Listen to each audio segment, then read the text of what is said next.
समस्त विश्व के प्राणियों की एक ही समस्या है,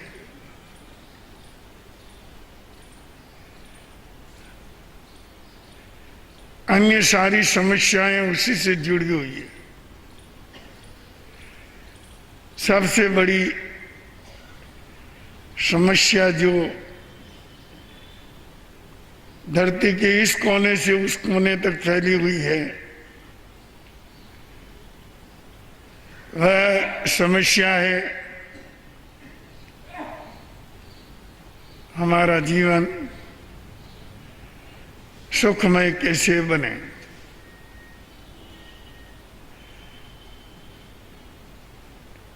आप स्वयं इस बात का अनुभव कर रहे हैं कि यही सबसे बड़ी समस्या है।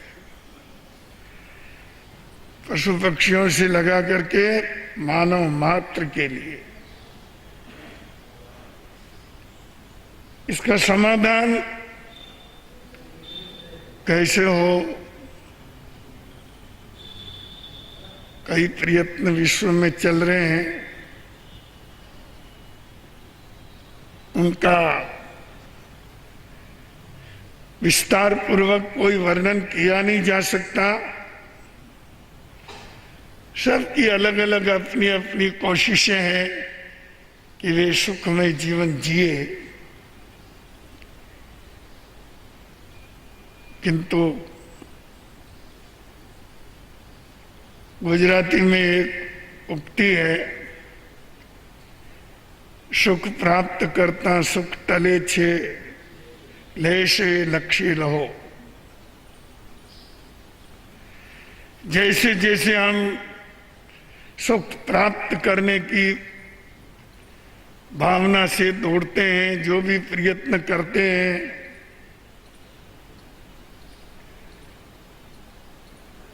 देखते हैं कि सुख के स्थान पर दुख ही बढ़ जाता है। बहुत अच्छी तरह मन में ये विश्वास है कि ये शहद जो तलवार की नोक पर लगा हुआ है बहुत मीठा है, इसको ले लिया जाए, किंतु जब वो चाटने लगता है तो जीभ कट जाती है।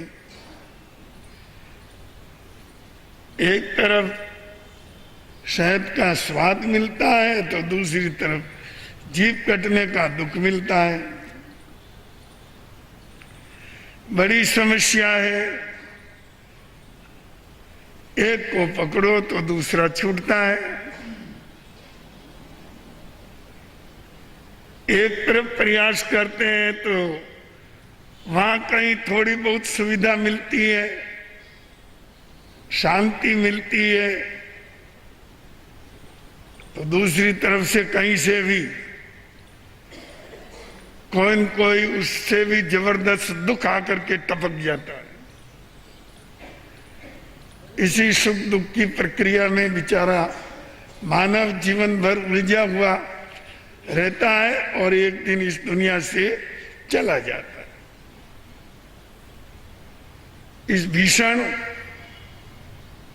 और दुर्गम्य समस्या के समाधान के लिए हमारे सत्पुरुषों ने बहुत गहन चिंतन किया है।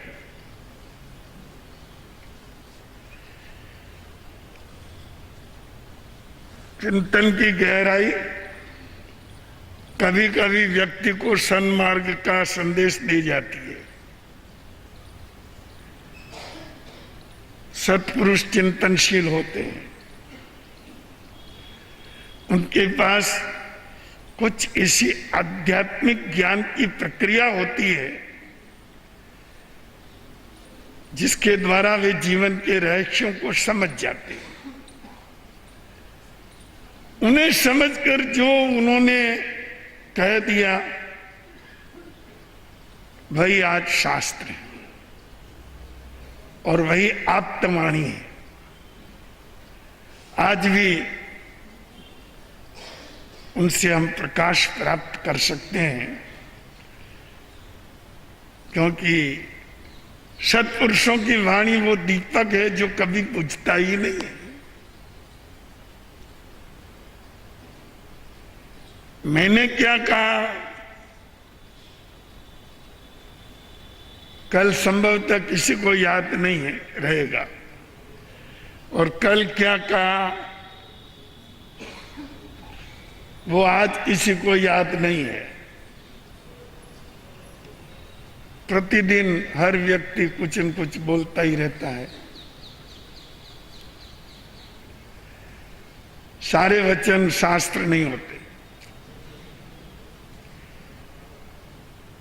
सत्पुरुषों की वाणी में वो प्रकाश होता है जो कभी न दबता है न नष्ट होता है। सदा सदा के लिए वह ज्ञान की ज्योति जलती रहती है। ये अपना सौभाग्य है कि ऐसी कुछ महत्वपूर्ण ज्ञान ज्योतियां अपने को प्राप्त हुई है, क्योंकि हमारे पास बहुत बड़ा, बहुत दूर तक का इतिहास उपलब्ध है। हमारी संस्कृति वो संस्कृति नहीं है जो पशुता में जीते जीते अचानक मानव बने और अब परिवार की रचना भी अब कर रहे हैं।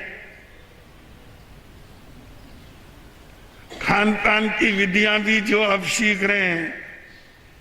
सामान्य सभ्यता का भी जिसमें विकास नहीं हो पाया, हमारी संस्कृति ऐसी नहीं है। हम विश्व में उस महान संस्कृति के अनुयायी हैं या उनके पात्र हैं जिस संस्कृति ने विश्व को ज्ञान दिया, और जो संस्कृति विश्व गुरु कहलाती थी और आज भी है।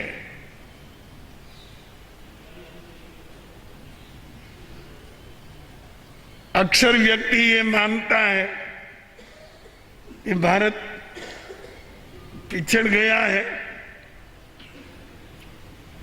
पर यह उनकी भ्रांति है।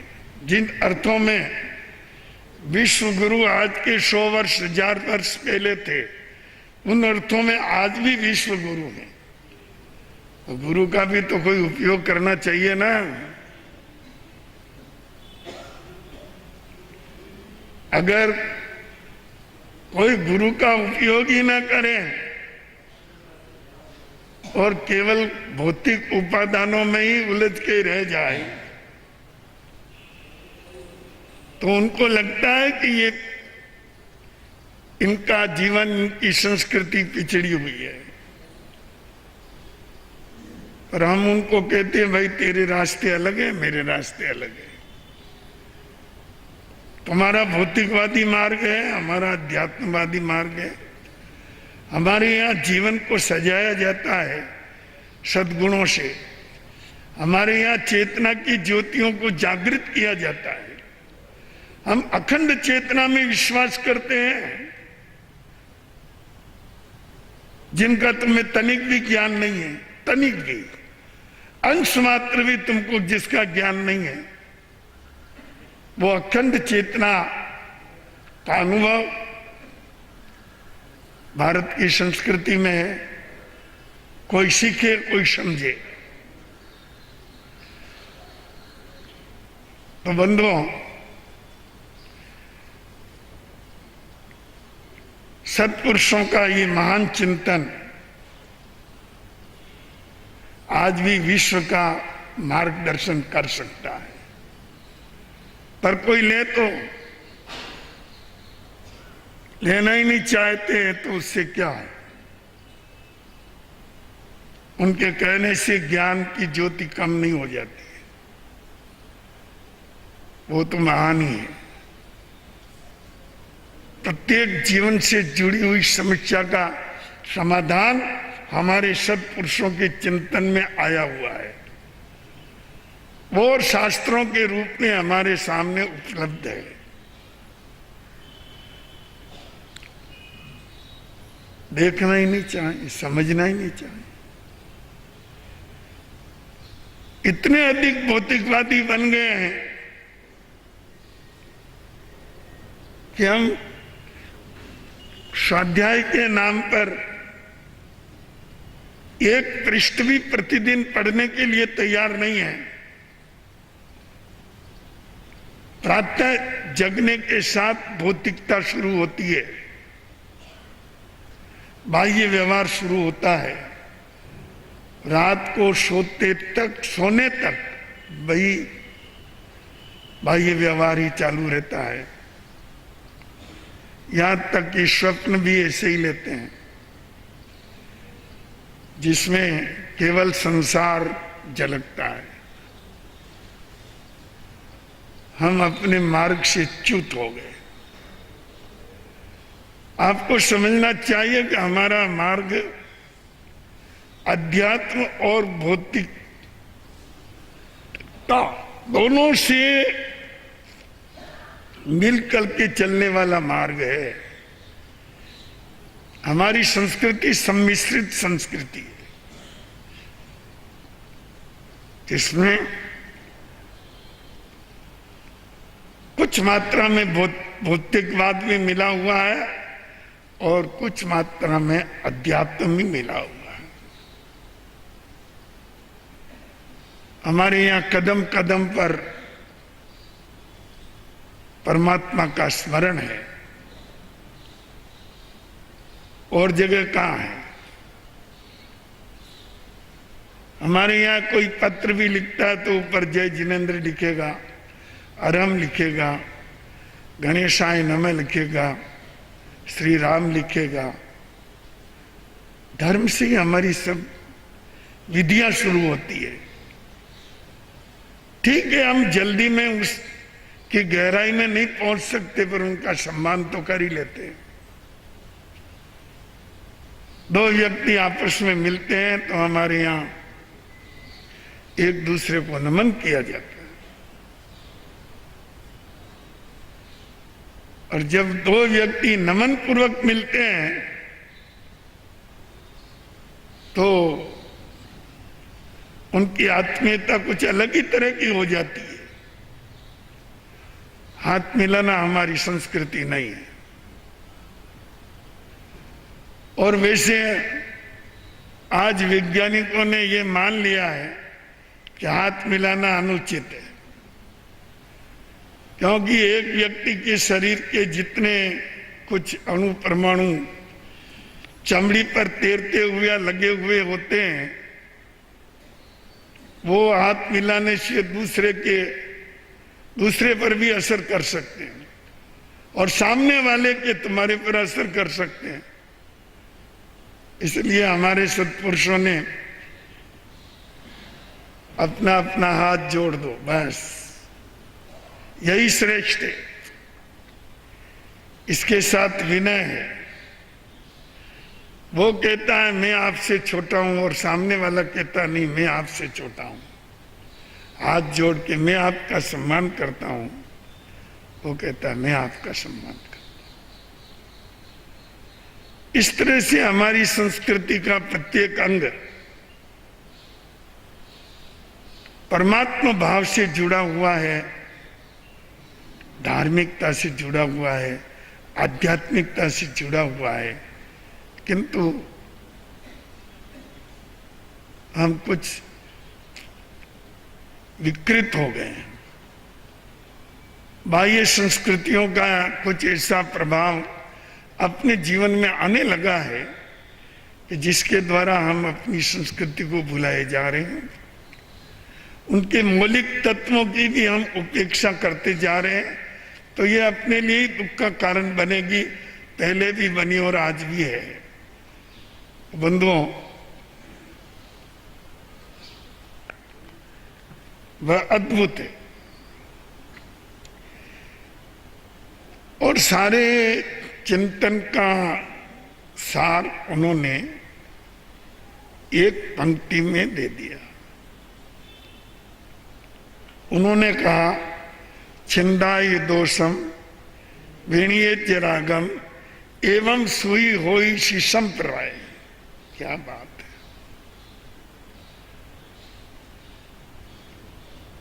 जितना जितना तुम अपने द्वेष को काटते हुए जाओगे,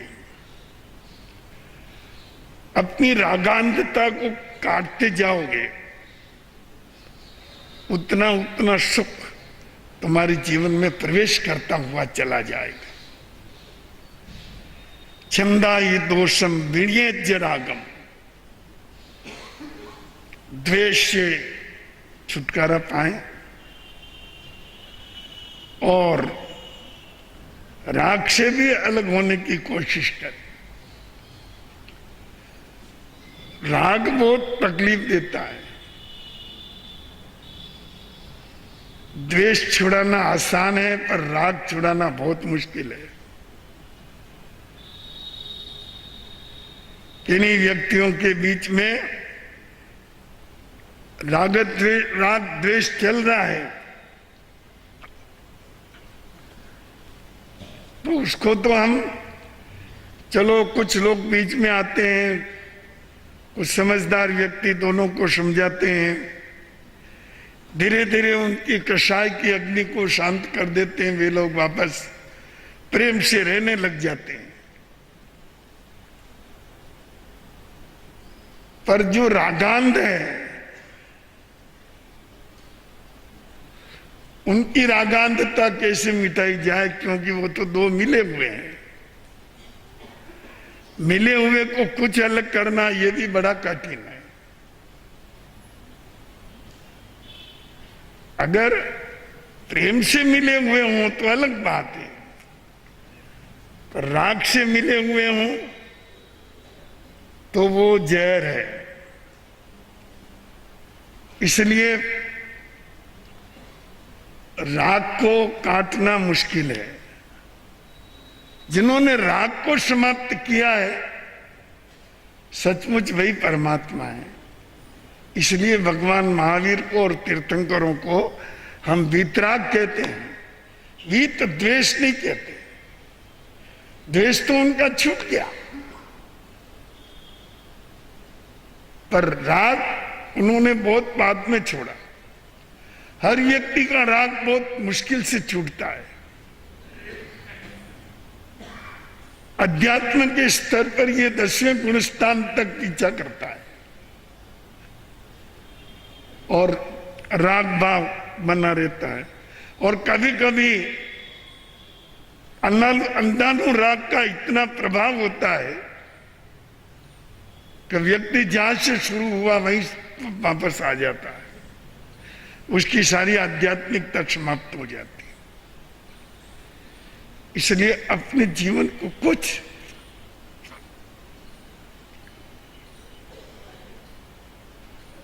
विरक्त सा बना के जिए। कैसे? गीला कपड़ा भूमि पर गिर गया, धूल लग गई,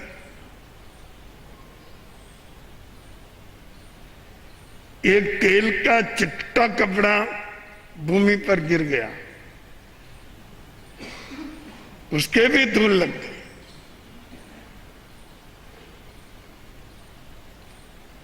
और एक सूखा कपड़ा भूमि पर गिर गया, उसके भी धूल लग गई। जो सूखा कपड़ा भूमि पर गिरा उसकी धूल हटाना बहुत आसान, झटक दिया और साफ, क्योंकि सूखा है। जो पानी से गीला कपड़ा गिर गया उसके भी धूल लगी, पर उसको तत्काल मिटाना हटाना मुश्किल है। उसको धूप में लगाना पड़ेगा, 2-3 घंटा प्रतीक्षा करनी पड़ेगी, सूख जाएगा तब उसकी धूल हटेगी। या फिर धो लिया और धूल हट गई, पानी का ही तो गीला है। एक तेल का चिट्टा कपड़ा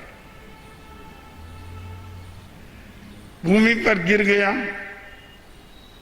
धूल लग गई, अब उसको कैसे मिटाया जाए,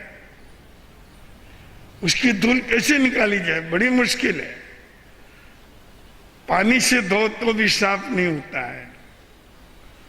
बड़ी कई साबुन आदि का प्रयोग करके कई बार उस पर प्रहार करके बार बार श्रम करके बड़ी मुश्किल से वो तेल निकाला जा सकता है, धूल निकाली जा सकती है। हम इस दुनिया में जिए, जीना ही पड़ेगा जब तक अपनी उम्र है। कोई तकलीफ नहीं, ओ भाग्य है कि मानव जीवन में जी रहे हैं। इसका कोई दुख नहीं होना चाहिए, इसकी तो प्रशंसा होनी चाहिए, क्योंकि प्रबल पुण्य के बिना ये जीवन भी नहीं मिलता है। मिला है, सौभाग्य का विषय। पर हम किस तरह बन के जिए? सूखे कपड़े की तरह? ये तो बहुत ही मुश्किल है। सत्पुरुष जिन्होंने सारी आसक्तियां त्याग दी और साधना में संलग्न है, वो भी इसी संसार की धूल से जुड़े हुए तो हैं, पर उनकी धूल इतनी गहरी नहीं है। आलोचना करते हैं, प्रतिक्रमण करते हैं और अपने आप में थोड़े और सावधान होते हैं तो धूल हट जाती है। सदग्रस्त पानी के गीले कपड़े की तरह इस दुनिया में रहता है। आप लोगों के भी रहने की यही विधि है।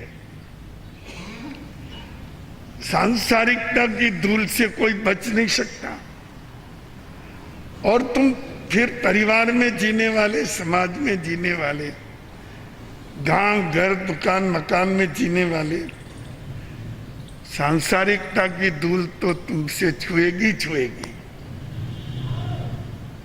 पर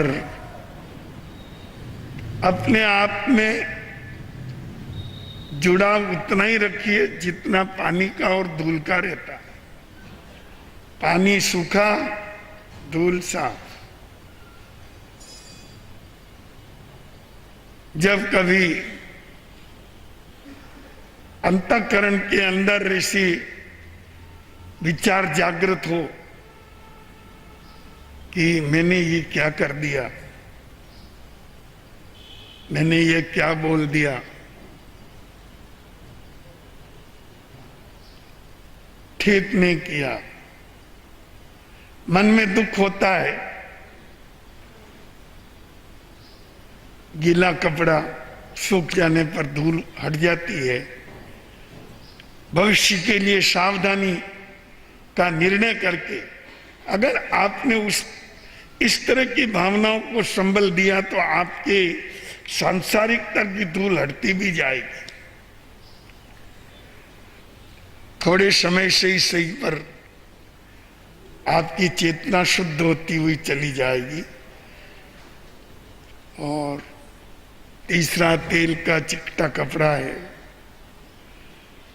उसकी तो पूछो मत, उसकी धूल हटाना तो बहुत मुश्किल है। उसकी सांसारिकता को तोड़ना, एवरेस्ट पर चढ़ना सरल है, पर अति आसक्त व्यक्ति की आसक्ति को तोड़ना बहुत मुश्किल है। वो तेल का चिकटा कपड़ा, निरंतर उसी के अंदर मग्न रहने वाला, निरंतर उसी का स्मरण करने वाला, निरंतर उसी के लिए अपनी शक्ति खर्च करने वाला, काम करने वाला, ऐसे गूढ़ सांसारिक व्यक्ति को सन्मार्ग पर लाना बहुत कठिन है। चाहे धन हो चाहे ना हो, इसका इससे कोई संबंध नहीं है। संबंध आसक्ति का है। सुना आपने, मोहम्मद सेठ के पास 56 करोड़ का धन था और वो सारे धन को एक सोने का बेल बना के उसमें रत्नों के रूप में उसमें भर के रखता और सुबह शाम कमरा खोल करके देखता और आनंदित होता, वाह मेरे पास इतना माल है। पर बेल एक है, एक और चाहिए। इसके लिए दिन भर वो श्रम करता ही करता। रात्रि को भी अक्सर जंगल से लकड़ी इकट्ठी करके लाता, चलो कुछ इससे भी मिलेगा, दिन का खर्चा तो निकलेगा। यही वृत्ति रहती है। जो लोग गहरे संसारी हैं उनकी यही वृत्ति रहती है। उनके पास कुछ भी नहीं है सांसारिकता के अलावा। न साधना है, न सेवा है, न परमार्थ है, न स्वाध्याय है, न गुरु दर्शन है, न वाणी श्रवण है। उनके पास कुछ भी नहीं है। बेचारे कोरे हैं हर तरह से। केवल काले ही काले रंग में रंगा हुआ कागज है, कहीं उजलापन उसमें नजर ही नहीं आता। तो बंधु, रात्रि में भी लकड़ी लेके आता है। उस दिन राजा श्रेणिक ने देख लिया, मेरी राजधानी में ऐसा कोई दुखी जीव है जो रात में भी लकड़ी इकट्ठी करके लाता है। उसको रोक दिया। सुबह हुआ, उसको बुलाया।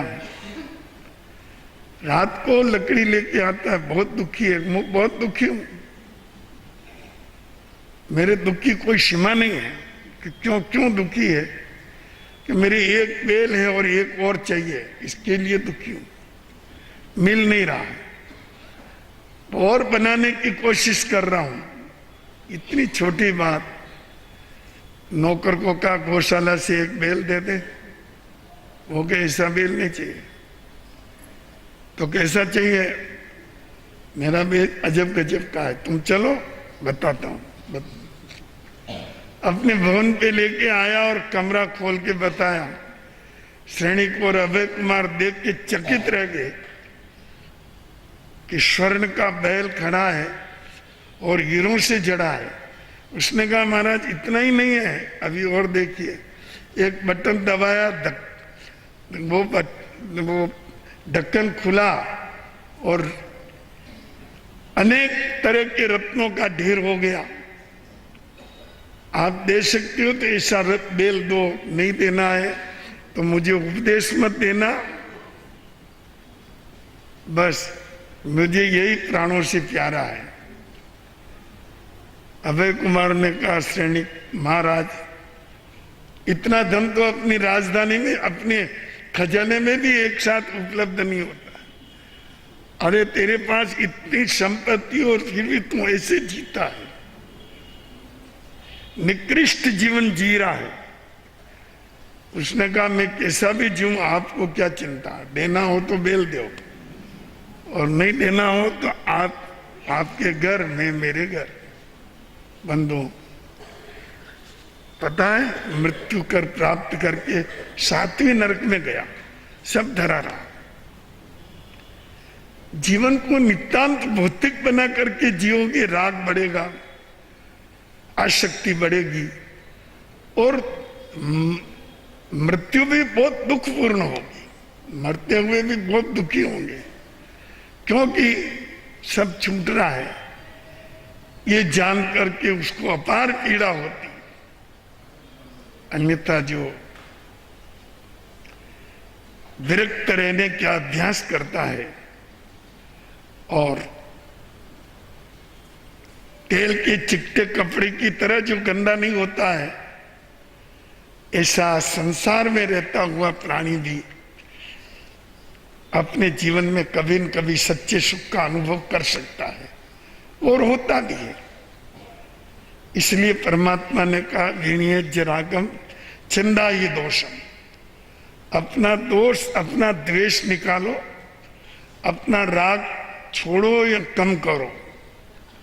ऐसे तुम एवं सुई हो इसी संप्रदाय, क्रमशः तुम निरंतर